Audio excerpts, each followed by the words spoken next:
A série Adolescência, exibida pela Netflix, sacudiu pais, educadores e profissionais do mundo inteiro. É importante dizer que, embora seja uma obra de ficção, a série foi inspirada em 2 casos reais de assassinato cometidos por adolescentes, o que nos obriga a olhar com mais seriedade para o tema. Esse vídeo não é para elogiar a produção, visto o sucesso que está fazendo, nem para dramatizar os fatos, mas para olhar a fundo, sob a lente da psicodinâmica, o que está acontecendo com as crianças, com os adolescentes e principalmente com os adultos que deveriam formá-los. Meu nome é Álvaro Areias, sou psicólogo e educador, e quero conversar com você hoje sobre o que, de fato, está em jogo nessa história. Jim Miller, 13 anos, um garoto retraído, seguro, de comportamento errático e emocionalmente desorganizado. Aparentemente um menino normal, comum, mas por dentro um campo minado. Jim representa o que muitos adolescentes hoje vivem, a fragmentação interna, a sensação de não ser visto, de não ser aceito, de não ser suficiente. Na psicodinâmica chamamos isso de furo do narcisismo primário, quando o desejo de ser amado e reconhecido não encontra eco no olhar dos pais. Quer dizer, o garoto não nasceu assim agressivo. Ele foi se organizando em torno das lacunas afetivas. Então esta identidade agressiva de Jimmy não nasce ali, na adolescência. Ela foi formada ao longo da infância. Inclusive, explico todo esse processo, tá? No meu livro A Mente Desejante, caso você tenha interesse. Se quisermos resumir o que aconteceu com Jimmy, podemos falar em uma explosão tardia de um sofrimento antigo. Tem gente que diz assim, mas os pais não podem ter culpa, não podem ser responsabilizados, porque a irmã de Jimmy recebeu a mesma criação e não tem os mesmos problemas que o irmão. Então, gente, esse argumento revela só uma compreensão equivocada sobre a formação da mente. Isso porque meninos e meninas não têm a mesma configuração psíquica. Quer dizer, a mente feminina, ela devidamente estruturada, ela elabora os acontecimentos a partir de outros referenciais simbólicos e afetivos. Além disso, há algo frequentemente ignorado. A idade com que os irmãos vivenciam os mesmos eventos muda completamente a forma como esses eventos são registrados. Quer ver? A irmã de Jimmy é primogênita. Isso por si só já muda a sua posição subjetiva na família. Portanto, o fato de ela não ter adoecido como o irmão não invalida a falha do ambiente. Então não dá para essas 2 crianças receberem a mesma criação e terem os mesmos traumas. Apenas mostra como cada psiquismo responde de forma singular às experiências vividas. O pai de Jimmy se vê como um homem gentil, calmo, assim, moderno, mas só porque não repete a violência do próprio pai. Em uma das cenas ele diz, nunca fui como meu pai. E também, eu só queria que meu filho tivesse liberdade. Mas essa liberdade vira abandono.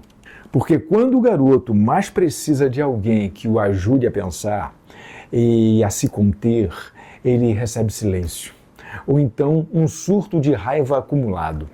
O problema é que esse pai não oferece presença emocional. Ele não fala com o filho, não escuta, não enxerga e quando explode, se justifica dizendo, já estou aguentando demais. Essa é a marca do adulto que não elaborou o seu próprio trauma, tá? Apenas o recalcou. E esse recalque vira irritação constante. Culpa projetada no outro, uma postura assim, passivo-agressiva. E Jimmy é o espelho dessa estrutura, o mesmo desequilíbrio, o mesmo sentimento inadequado. A mãe é carinhosa, é cuidadosa, mas também ausente naquilo que a psicanálise chama de função estruturante. Ela evita confrontos, teme ferir a privacidade dos filhos e acaba terceirizando os limites. Em uma das cenas, para tu ter uma ideia, vemos ela perguntando de forma hesitante se o filho quer conversar. E logo recua quando ele não responde. Em outro momento, ela hesita em entrar no quarto, olha só, mesmo percebendo que tem algo errado nesse quarto, mas ela não entra. No discurso parece respeitosa, mas na prática não oferece continência emocional, ou seja, não consegue acolher e conter emocionalmente o que o filho sente. para que ele possa dar nome e sentido ao que vive internamente. Também não oferece mediação simbólica, não transforma o caos emocional em palavras, orientações ou referências que ajudem o filho a se organizar por dentro. Então ela sente, mas não forma nada. Ela acolhe, mas não estrutura. Não ajuda o filho a elaborar o que sente e a entender seus próprios limites. E isso deixa o filho sem eixo, gente, emocionalmente assim, à deriva. A boa intenção não basta. Aprende essa, quem dá afeto sem direção pode confundir ainda mais. A menina assassinada por Jimmy nem sequer é violenta com ele. Ela apenas o ignora. E esse silêncio, essa rejeição tem um peso simbólico assim descomunal para o adolescente que passou a infância buscando ser notado. Então um assassinato como este não é apenas um ato de fúria. É um grito de existência mal construído. Se você não me vê, então eu grito com sangue para ser notado. É mais ou menos por aí.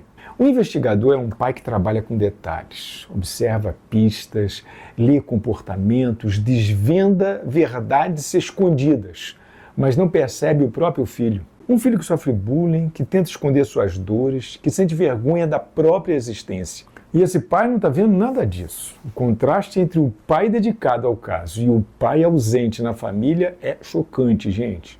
Em uma cena ele tenta conversar com o filho, mas logo muda de assunto, desconfortável, sem saber como se aproximar. Enquanto isso, ele investiga o caso com dedicação obsessiva, demonstrando atenção aos mínimos detalhes, mas completamente cego para o que se passa dentro da sua própria casa. Neste pai temos o retrato de muitos adultos contemporâneos, presentes para o mundo lá fora e ausentes dentro da própria casa. E mais uma vez vemos o mesmo padrão se repetir. Adultos que não escutam, crianças que adoecem em silêncio. A escola no filme é o lugar onde tudo converge, onde as mazelas da família ganham expressão concreta, gente. Olha só. O que nos leva a crer que a escola hoje é um espaço abarrotado de sintomas. Sintomas sociais, sintomas assim psiquiátricos, sintomas de que a família está falhando na sua missão. Nesse contexto muito interessante, a gente pode olhar para a escola como aquela instituição que tenta conter aquilo que a família não quis, ou então que não conseguiu cuidar. Mas eu pergunto, até onde a escola aguenta? Um educador hoje precisa ser psicólogo, terapeuta, nutricionista, árbitro, animador de festa, gestor de crises.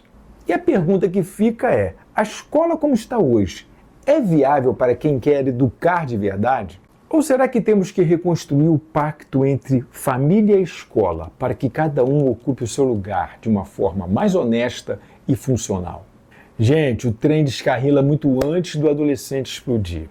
É a violência, o bullying, a automutilação, a apatia, tudo isso é resultado de falhas nos primeiros vínculos. Inclusive é por isso que no meu livro A Mente Desejante eu insisto, a mente da criança é um campo fértil. Tudo que se planta ali brota depois. Ao contrário do que o senso comum imagina, a adolescência não é o início de nada. E sim a hora que o que foi construído lá na infância começa a ganhar forma, força e expressão. E se os pais não compreenderem isso, se seguirem achando que basta prover, cuidar, amar e dar liberdade assim de qualquer jeito, continuaremos assistindo a tragédias que poderiam ser evitadas. Gente, a mente infantil precisa ser ouvida, precisa de contorno, de modelo, de sentido. Porque um dia a voz engrossa, os hormônios explodem, gente. A adolescência chegou, mas se a mente não cresceu junto com o corpo, aí nós temos um grande risco de ver grandes problemas na sociedade. Então os pais precisam fazer diferente, gente. Não por medo do que pode acontecer, mas por amor do que ainda pode ser construído. E já que você ficou até aqui nesse vídeo, eu quero te apresentar o meu livro, A Mente Desejante. Nele eu explico como a mente é moldada desde o nascimento. Eu passo pela infância e vou até a adolescência. Você vai compreender como se constrói o eu psíquico, como ele se estrutura, como ele se consolida, como trabalhar com as fantasias infantis para favorecer o desenvolvimento da mente e a formação de valores sólidos. E não poderia faltar a organização da sexualidade, um tema importantíssimo, especialmente numa sociedade que vem normatizando a ideia de que a sexualidade é uma escolha livre do jovem na adolescência. Veja que absurdo. Isso eu coloquei no meu livro lá. Isso é um equívoco teórico grave e sem precedentes. Bem, 1/4 do livro eu dedico exclusivamente à adolescência. Essa fase onde todos os pais desejam que seus filhos cheguem bem. Com a leitura da Mente Desejante, você terá as ferramentas necessárias para educar filhos que saibam lidar com o desejo e, como consequência, ser um ser humano bem resolvido na vida. O link do livro está na descrição desse vídeo, bem abaixo aqui, tá bom? E se tudo que eu falei aqui faz sentido para você, compartilhe. Compartilhe lá no grupo da escola. Esse vídeo não é uma análise, é uma chamada para a consciência.